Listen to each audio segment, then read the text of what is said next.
The movie opens in the empty deserts of New Mexico, where a small group of scientists is studying nuclear radiation. Suddenly, a man covered in blood comes running toward them, begging for help. Before they can make sense of what's happening, a brutal mutant appears and attacks. The creature hacks the scientists to death with an axe and drags their bodies toward a rocky hillside. The scene then shifts to a lonely gas station. The owner is asleep inside when strange noises outside jolt him awake.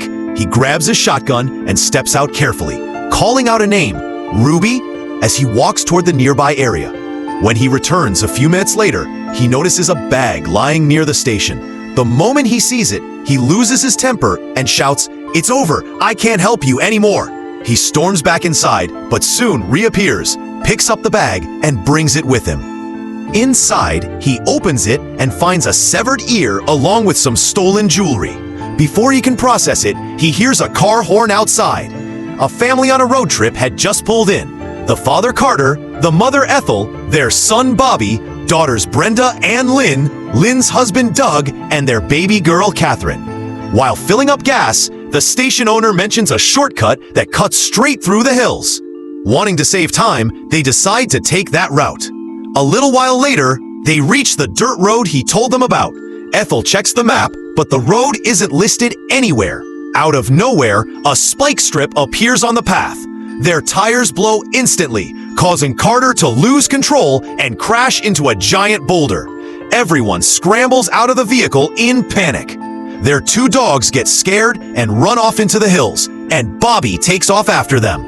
Carter checks the damage and quickly realizes the car is no longer drivable. With no other choice, the family decides to camp there for the night. Bobby eventually returns with the dogs, unaware that someone has been silently watching him from a distance. Seeing the situation, Carter decides they need help. He plans to walk back to the gas station, while Doug heads in the opposite direction to look for assistance. Before leaving, Carter hands Bobby one gun and keeps the other for himself. Then, the men split up. Later, while the family is resting outside the trailer, their dog suddenly starts barking like crazy. Brenda opens the door and the dog bolts into the darkness. Bobby chases after him, unknowingly wandering deeper into the hills. He soon hears his dog let out a painful scream. Alarmed, he looks around and feels like someone is running behind him. When he stops and turns, no one is there. A bit farther ahead, he notices drops of blood on the ground. Following the trail, he discovers his dog's body, mutilated and lifeless. Terrified, Bobby runs, but slips and falls into a deep pit, knocking himself unconscious. At that same moment, a strange-looking girl dressed in red shows up. Her name is Ruby. She's a deformed child with an eerie appearance. As blood drips from Bobby's arm, she looks upward, where her brother is casually eating the dog's leg. Meanwhile, Doug wanders through the desert until he reaches a clearing full of abandoned, wrecked cars. Every vehicle is smashed and rusted. Carter finally reaches the gas station before dark. He searches for the owner but can't find him. Inside one of the rooms, he spots the same bag with the severed ear and odd belongings, confirming something is seriously wrong. He pulls out his gun and checks another room, where newspaper clippings cover the walls. The articles reveal that this area used to be a nuclear testing site, and miners lived here. Radiation killed many, but some survived, horribly mutated. The cuttings also mention mysterious disappearances happening in the region. Realizing the danger, Carter rushes to get back to his family. As he starts the vehicle, the headlights shine toward the station's bathroom, where he sees someone's feet under the doorway. With caution, he steps forward and opens the door. Inside the station, the owner is sitting alone drinking, with a gun resting beside him. He blames himself for everything that has happened and mutters, "Why did they have to become monsters?" Before Carter can react, the man puts the gun to his head and pulls the trigger. Shaken, Carter rushes back to the truck. But when he checks the rearview mirror, a horrifying face suddenly appears in the back seat. He tries to grab his gun, but the creature attacks first, knocking him unconscious. The attacker loads him onto a cart and drags him toward the mines. Back at the trailer, Bobby still hasn't returned, so Brenda goes out to look for him. Meanwhile, Ruby, the mutant girl, is still sitting near Bobby's unconscious body. When she hears Brenda calling, she panics and runs off. Brenda finds Bobby moments later and helps him back to the trailer. But Bobby hides everything that happened and tells no one. A little later, they hear strange noises outside. Bobby tells everyone to stay inside and steps out to check. He finds the dog's broken chain and calls out for him, but there's no response. Just then, Doug suddenly appears and puts a hand on Bobby's shoulder, startling him. Doug tells them he found a deep pit on the way back and there's no sign of a highway anywhere. He then asks if Carter has returned, but no one has seen him. Even after everything, Bobby stays silent about the dog. Doug says, if Carter isn't back by midnight, we're going out to look for him. Everyone heads inside the trailer. Since there isn't enough space, Doug and Lynn sleep in the car. By midnight, everyone is asleep, except Bobby. Suddenly, he hears the dog barking somewhere far off. He steps outside and walks toward the sound. At the same time, a mutant sneaks into the trailer. Brenda has her headphones on and hears nothing. Bobby reaches a rocky ledge and hears a strange laugh echoing around him. Terrified, he runs back toward the trailer. Inside, Brenda wakes up just as the mutant clamps a hand over her mouth. Bobby runs to the car and wakes Doug and Lynn, telling them they're not alone here. Lynn doesn't believe anyone could live in a place like this. Only when Bobby mentions the dead dog does she realize he's serious. He admits he didn't tell them earlier because he didn't want to scare his mother. Suddenly, they hear unsettling noises coming from inside the trailer. As they rush to check, the mutant presses a hidden switch. Far away, a fire ignites beneath Carter, who has been tied to. The family runs to save him, unaware that a second mutant has slipped inside the trailer. Doug tries to put out the flames but fails. Carter screams in agony and dies as the family watches helplessly. Inside the trailer, the mutant attacks Brenda again. Then, he hears baby Catherine crying. Lynn looks toward the trailer and senses something is wrong.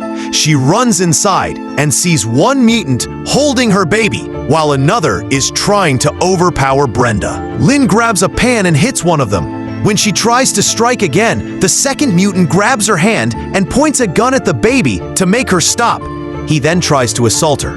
Ethel rushes inside with a rock, but another mutant sees her and shoots her before she can act.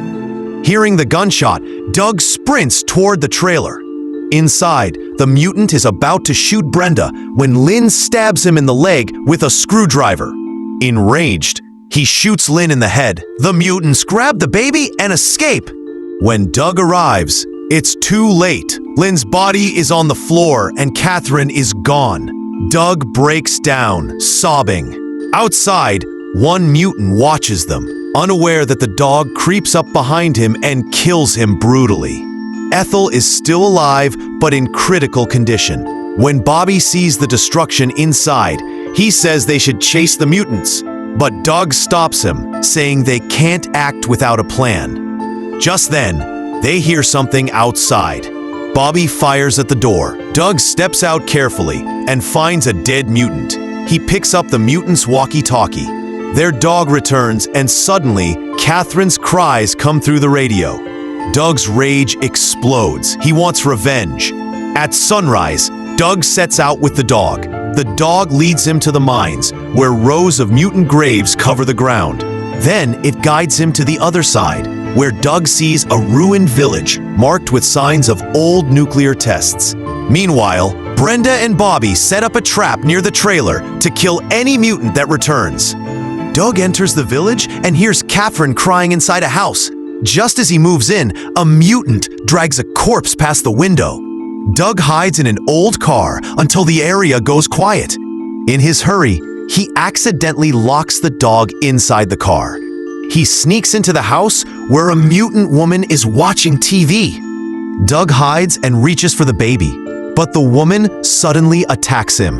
When he wakes up, he finds himself tied inside a freezer filled with severed body parts. He breaks free and creeps forward. In another room, he finds a disabled mutant and asks where his daughter is, but he doesn't respond. Suddenly, another mutant crashes in through a window and attacks him with an axe, slicing off one of Doug's fingers. Despite the injury, Doug fights back and kills him. Another mutant rushes in, but Doug strikes his leg first and then kills him with the axe. Meanwhile, the disabled mutant sends a radio message: "Kill the baby." But before he can continue, Doug's dog bursts in and kills. Doug starts searching every house and sees several deformed children, but not his daughter. Elsewhere, a mutant approaches to kill the baby, but finds only a piglet. The real baby has been taken by Ruby, who escaped with her. Doug hears Catherine crying atop a hill and runs after them. At the same time, Bobby and Brenda discover a mutant eating their father's body. Enraged, he charges at them, but the trap detonates the moment he opens the trailer door, killing him instantly. Doug reaches Ruby, who tries to give Catherine back, but a massive mutant attacks Doug from behind. Doug shoots him immediately. Ruby hands the baby to Doug, but the mutant stands up again. Without hesitation, Ruby throws herself off the cliff with the mutant, killing both and saving Doug and the baby. Nearby, Bobby and Brenda find another mutant still alive, and Brenda kills him with an axe. In the end, Doug returns with Catherine and the dog. The three of them hug tightly, relieved to be alive, unaware that someone else is still watching them from a distance. And the movie ends.